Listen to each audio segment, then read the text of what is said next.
Padre Celestial, te damos gracias por este tiempo. Te pedimos, Señor, tu dirección, tu sabiduría, Señor, tu revelación.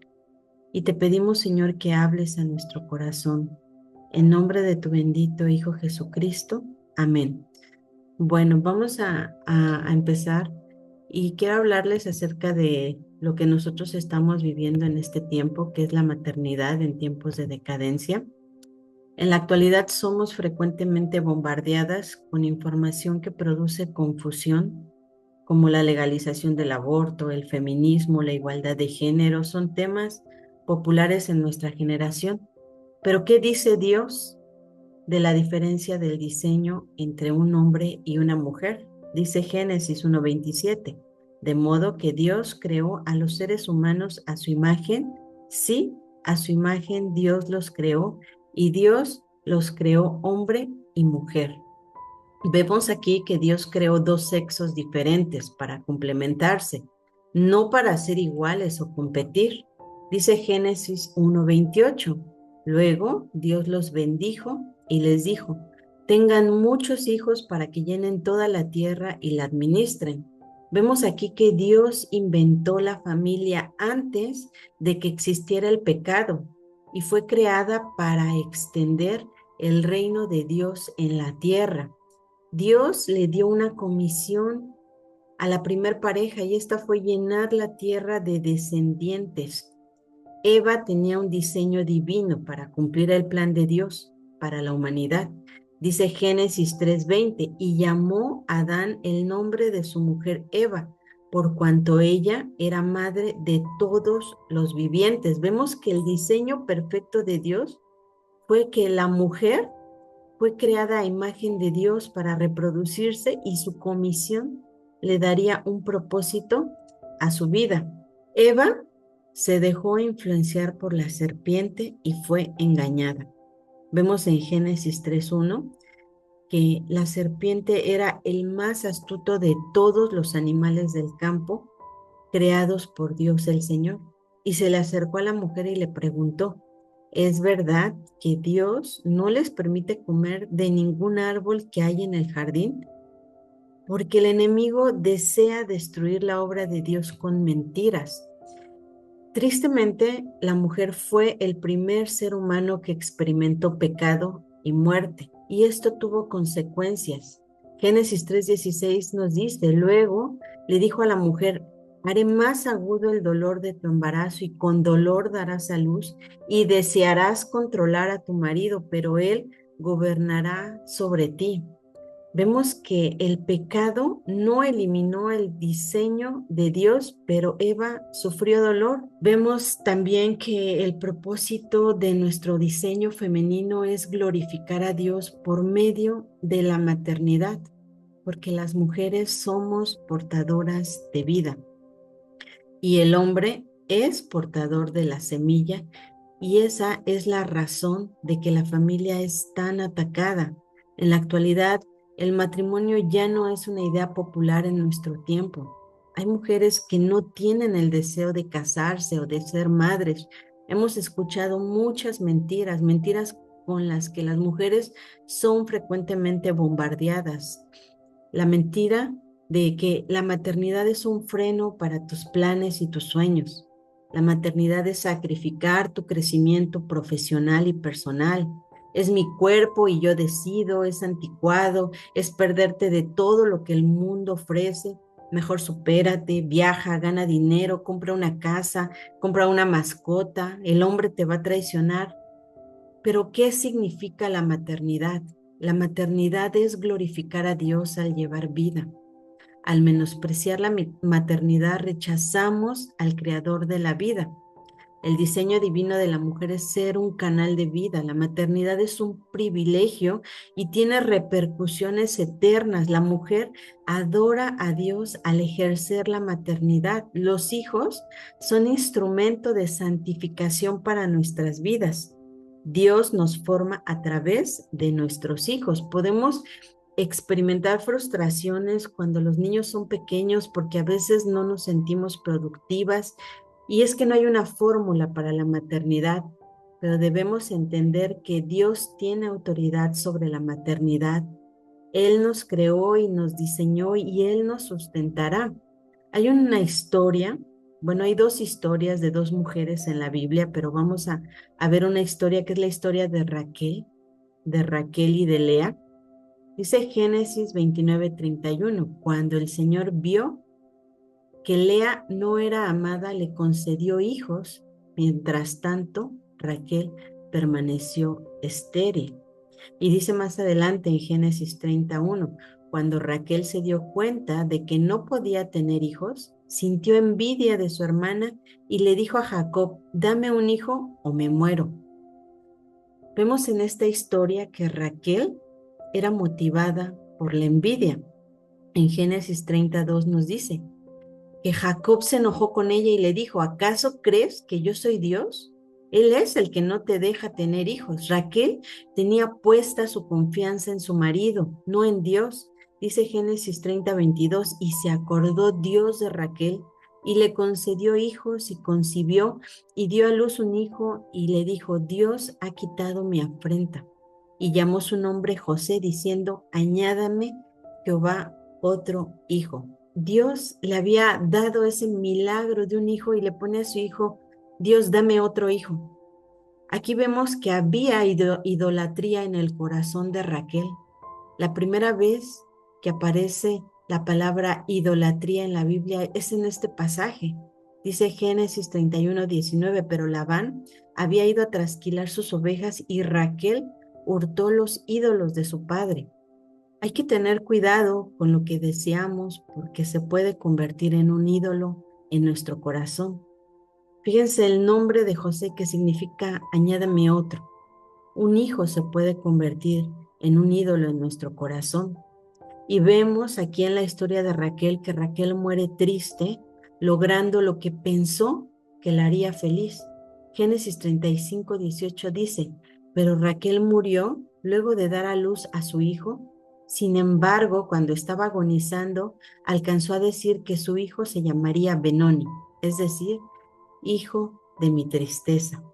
Pero Jacob lo llamó Benjamín, que quiere decir hijo de mi mano derecha. Y bueno, vemos en contraste la historia de Ana. En Primera de Samuel 1:5 dice, pero Ana le daba la mejor parte porque la amaba mucho. A pesar de que Dios no le permitía tener hijos, como Ana no tenía hijos, Penina se burlaba de ella. Tanto la molestaba que Ana lloraba mucho y ni comer quería. Vemos en esta historia igual un hombre casado con dos mujeres, en este caso Ana y Penina, y vemos aquí que Ana era una mujer de oración, era una mujer adoradora, porque dice en Primera de Samuel 1:11, entonces hizo esta promesa, Señor de los ejércitos, si te dignas a mirar la desdicha de esta sierva tuya, y si en vez de olvidarme te acuerdas de mí y me concedes un hijo varón, yo te lo entregaré para toda su vida y nunca se le cortará el cabello. Vemos también que es la primera vez en la Biblia donde se escucha esta palabra Jehová de los ejércitos. En otras versiones dice Jehová, Señor Todopoderoso. Entonces, para Ana no había duda de que Dios es el dador de hijos. Y fíjense lo que dice Primera de Samuel 1:20. Ana concibió y a su debido tiempo dio a luz un hijo al que le puso por nombre Samuel, pues dijo, al Señor se lo pedí. Esto dice en el primer libro de Samuel que Ana entiende que la maternidad y los hijos son para Dios. En el primer libro de Samuel 1:26 dice, y Ana le dijo, Señor mío, hace tiempo yo estuve aquí orando a Dios y yo le pedí a este niño y él me lo concedió, por eso ahora se lo entrego para que le sirva todos los días de su vida y todos ellos adoraron a Dios. Es impresionante que Ana entendió que ella estaba adorando a Dios al ejercer la maternidad. Y vemos en el capítulo 2 la oración de Ana. Dice, mi corazón se alegra en el Señor. El Señor me ha fortalecido. Nadie es santo como el Señor. No hay roca como nuestro Dios. Dejen de ser tan orgullosos. No hablen con tanta arrogancia, pues el Señor es un Dios que sabe lo que han hecho. Él juzgará sus acciones. El arco de los poderosos está quebrado y los que tropezaban ahora son fuertes. Los que se morían de hambre ahora están saciados. La mujer que no podía tener hijos ahora tiene 7. El Señor da tanto la muerte como la vida. El Señor hace a algunos pobres y a otros ricos, a unos derriba y a otros levanta. Él levanta al pobre del polvo y al necesitado del basurero, los pone entre príncipes y los coloca en los asientos de honor, pues toda la tierra pertenece al Señor y Él puso en orden el mundo. Él protegerá a sus fieles, los que pelean contra el Señor serán destrozados. Él retumba contra ellos y desde los cielos el Señor juzga toda la tierra. Y aquí está el contraste de estas dos mujeres en la Biblia. Raquel era motivada por la envidia y murió triste. Murió triste porque ella pensó que su felicidad era tener un hijo. Ella le dijo a Jacob, dame esto o me muero. Ana, por el contrario, le entregó su deseo al Señor y adoró. Y Ana entendió el privilegio de la maternidad y que Dios tiene cuidado de la fertilidad. Dios usó muchas mujeres débiles para preservar el linaje de Dios. Y en esta ocasión no hablaremos de todas, pero algunos ejemplos fueron Sara dentro de la infertilidad, Jocabed que sacrificó su maternidad, Noemí perdió 2 hijos, pero ganó una hija que fue Ruth. Betsabé perdió su primer bebé por el pecado, pero Dios, el Dios de las oportunidades, le dio otra oportunidad y fue su bebé de quien descendería nuestro Señor Jesucristo. María crió un bebé que vivió una vida perfecta. Y bueno, también Elizabeth, que a pesar de esa infertilidad, tuvo el privilegio de criar a Juan el Bautista, que prepararía el camino de nuestro Señor Jesucristo. Y hoy en la actualidad hemos creído muchas mentiras en el Internet, como que la mujer debe ser igual al hombre y debe hacer todo lo que el hombre hace y que tenemos derecho a decidir sobre el aborto y soy una mujer empoderada y independiente, no necesito del hombre. Hemos creído tantas mentiras como que el matrimonio no es necesario porque solo es un papel. Una mujer sumisa es débil, soy libre para decidir sobre mi cuerpo. Hemos creído todas esas mentiras como que la libertad y la soltería son más atractivas y muchas personas ahora dicen, yo me puedo juntar con una persona y si no funciona me separo. No serás feliz si te sometes al liderazgo de un hombre o la mentira más grande que es la diversidad de género, ¿no? Entonces, ¿estás escuchando la voz de la serpiente? Filtra la información que recibes a la luz de la Biblia porque examinemos nuestro corazón, porque lo que pensamos de Dios es lo que nos define. No tenemos que preguntar cuál es la verdad porque la verdad la tenemos en la Biblia. Asumimos que lo que pensamos es verdad, pero tenemos la Biblia, la fuente eterna de verdad. Dios te creó para disfrutar de una relación íntima con Él. Fuiste creada con eternidad en tu corazón. ¿Sobre qué o sobre quién basamos nuestras creencias y nuestros valores? Y yo quiero hacerte una pregunta hoy, ¿para quién vives? ¿Para quién vivimos? Porque si yo vivo para mí y para mis ídolos, entonces viviré para mis deseos y placeres. Pero si yo vivo para el Señor, entonces mi vida no me pertenece. Mi vida no está centrada en mí misma. Fíjense, dice Primera de Tesalonicenses 2:7. Y aunque como apóstoles de Cristo podíamos habernos presentado con todo el peso de la autoridad, preferimos comportarnos entre ustedes con dulzura, como una madre que cuida a sus hijos. Fíjense cómo incluso el apóstol Pablo se veía como una madre cuidando a sus hijos. ¿Qué importancia tiene la maternidad? Es en el hogar donde los hijos deben de ser discipulados. El propósito de la maternidad es que mis hijos conozcan a Jesús a través de mí y lo amen por la eternidad. Yo debo de guiar sus corazones a Cristo. Dios es el creador de mis hijos no me pertenecen y yo voy a dar cuentas a Dios de ellos. La maternidad es una oportunidad para servir a Dios en mi familia.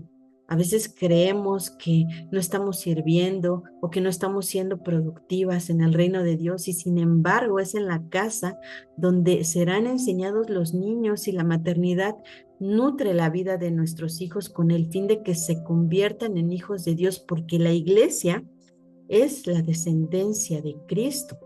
Entonces, cuando nosotros estamos criando a nuestros hijos, cuando los estamos enseñando para la escuela, cuando estamos lavando los trastes, estamos lavando la ropa, cuando estamos sirviendo a nuestros hijos, nosotros estamos sirviendo a Cristo. Pero ahora en la actualidad hay muchos desafíos para la maternidad. Uno de ellos es la ausencia de un papá. Cuando el papá está ausente, cuando no hay un apoyo económico, la mamá tiene que salir a trabajar. O cuando hay una familia desintegrada. Ese es uno de los desafíos muy grandes a los que ahora nos enfrentamos, que tenemos que ejercer la maternidad y salir a trabajar. La comodidad es un ídolo en nuestros tiempos. La tecnología también es un desafío porque muchas mujeres ahora viven en temor por todos los mensajes antibíblicos que reciben en el internet. Vivimos en una generación que busca la satisfacción inmediata y otro desafío es que estamos demasiado ocupadas. Nos hemos llenado de muchas ocupaciones que nos impiden ejercer la maternidad. Ahora, ¿cómo es una mujer que refleja el Evangelio de Jesucristo? Debemos entender que ser cristiana me convierte en una mujer diferente, porque yo soy pecadora y no puedo sin la intervención de Cristo. Tengo un llamado bíblico porque fui creada para cumplir un propósito divino. Y algo bien importante que yo aprendí, que no se trata de mí, se trata de Dios. La sumisión bíblica es un acto voluntario.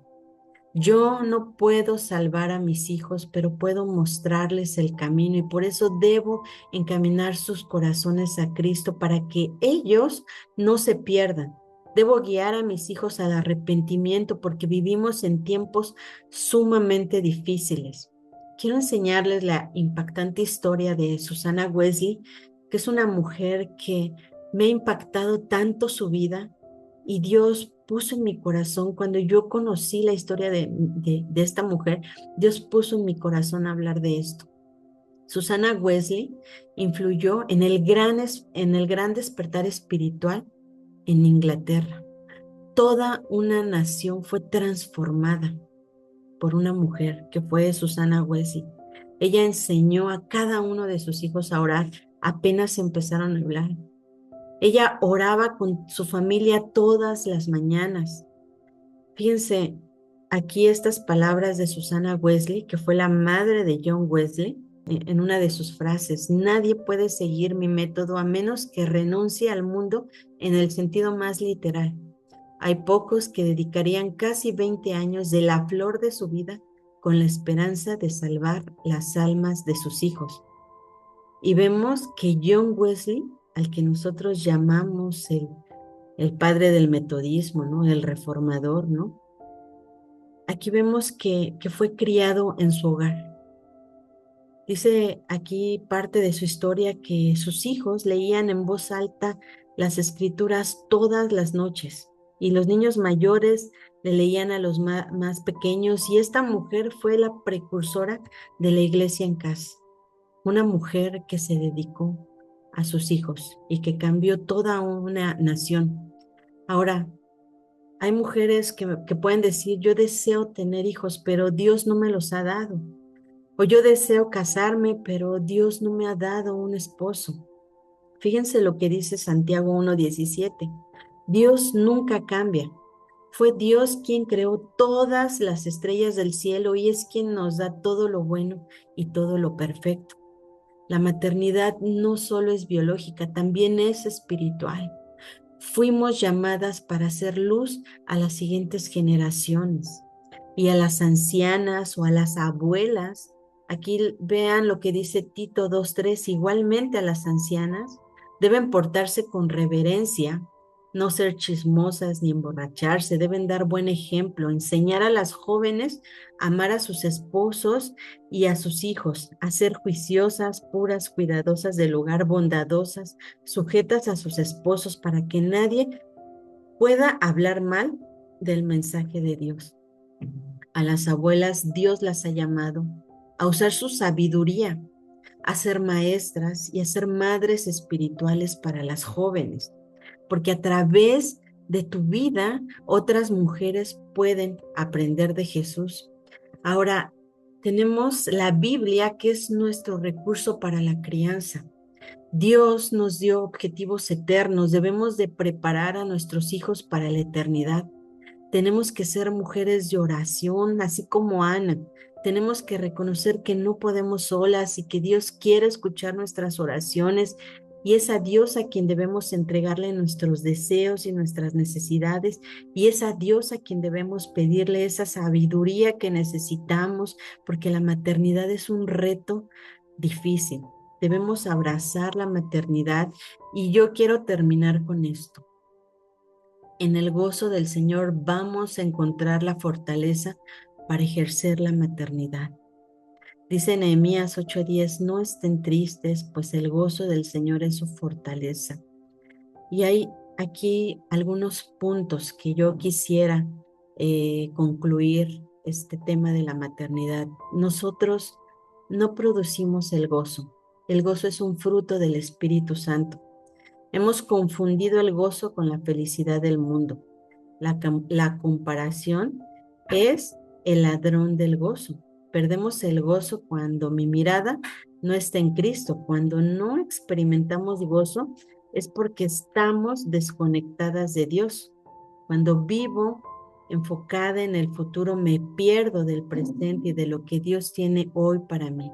Entonces, invertamos nuestra vida en nuestros hijos. Padre, te doy gracias, Señor, por este tiempo que tú me has permitido. Te pido, Señor, que nos fortalezcas para ser unas madres biológicas y espirituales conforme tu perfecta voluntad. Padre, que abracemos la maternidad y entendamos que es tu propósito divino. En nombre de tu bendito Hijo Jesucristo. Amén.